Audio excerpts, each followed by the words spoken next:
I've been waiting to talk about the storm that's coming this weekend because I didn't want to freak people out. And a lot of these forecasts never pan out, but this one is panning out, it looks like. Yeah, everyone's in agreement now that the crazy forecast is actually happening. This is going to be one of those storms you probably remember for much of your life. Basically, more than the eastern half of the United States is going to be below freezing. Most of that below zero. They're calling for, foot and a half of snow all through here, all the way to the mid-Atlantic, and 3 inches of ice in this pink band right here.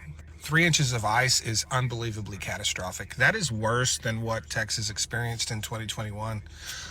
There's going to be loss of life.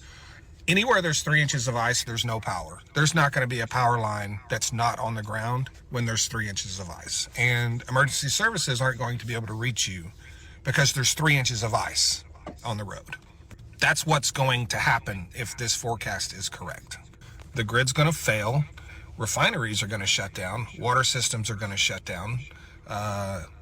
Could knock out a couple of LNG terminals if it goes far enough south on the Gulf Coast. This is going to be a disaster if this forecast is even close to accurate. I mean, a major disaster. Huge natural disaster across pretty much all the southern states.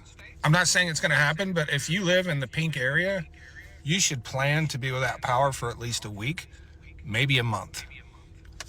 That doesn't mean it's going to happen, but you need to prepare for it because it wouldn't be the first time it happened, okay? This is that. People went without power for a month in Texas in 2021. This is a repeat of that. For you folks in the upper Midwest, where it's going to be like 30 below, take the largest electric bill you've ever had in your life. Subscribe. And add, I don't know, 25% to that or more. Yeah. But more importantly, just be prepared.